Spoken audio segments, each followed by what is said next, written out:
The best part of waking up is Folgers in my cup is a popular jingle, but it's one I don't agree with. For me, the best thing to put in my cup is a nice, freshly brewed cup of tea. I've been an avid tea drinker for many years, and through my experience and through research, I've discovered the best way to brew a cup of tea. Today, I'm going to demonstrate to you how to brew a cup of tea through three main points. The first is the health effects of tea. The second is the different types of tea. And the third is the different type of tea treatments based on the tea. So when you're reaching for a hot beverage in the morning, which is the healthiest? This leads to my first main point. Tea leaves affect health. This information is from Aaron Cross, who posted an article in the New York Times in 2015. He found some positive effects of tea. 3 cups a day can lower depression by 37%. 2 cups a day can lower diabetes risk, and as little as 1 cup a day can reduce some cancers. Now, he also found that sometimes tea just doesn't have an effect, as is the case of some cancers and in weight loss. But overall, he found that tea really doesn't have a negative effect on your body. The only thing it can do is be beneficial for you. Tea is obviously beneficial for your health, but not all tea is created equal. This leads to the second main point, the different categories or types of tea.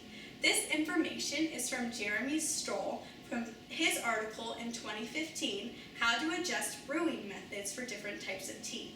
Now, tea plants are all the same. Yes, there's slight variation based on the region and the climate, but overall the plant is the same. We get the different types of tea based on the treatment and the picking of the tea. White tea, like this one here, is the youngest tea leaf. This is picked quickly and dried quickly for a sweet flavor. Green tea leaves are slightly older.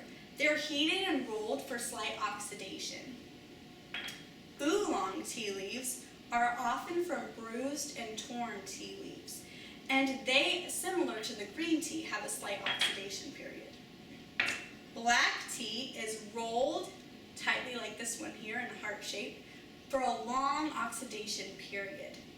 Herbal teas are not actually tea. They're herbs and fruit that are dried but are brewed similarly to the tea leaves. Now, tea is treated differently when processed, which leads to my third main point.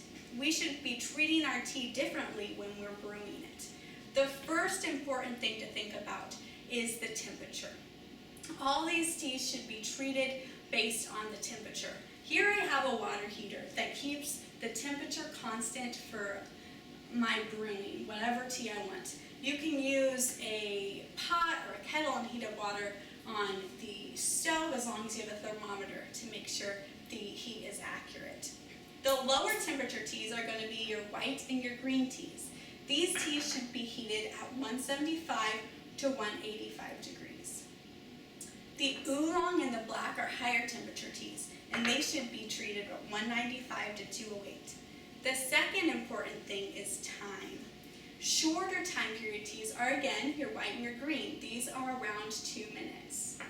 The oolong and the black are longer. They can be brewed up to 5 minutes. If you're wanting to ice your tea, I would suggest to brew the tea twice as long as you normally would if it was hot. You could also cold brew your tea overnight in the refrigerator. The third important thing is the device you use. The tea infusers, or like this perfect tea maker, are really convenient and easy to use, but often they're not the best for flavor because of the plastic and the metal. They can retain some of the tea flavor that was previously used within the device. You could use a ceramic pot for your higher temperature teas, that works well, or for your lower temperature teas, you can use a glass filter like this one with holes in the bottom so that you're able to brew your tea properly without having the tea flavor from previous uses. So here I'm going to make a green tea. I have my temperature set at 175, and I'm going to time this for 2 minutes.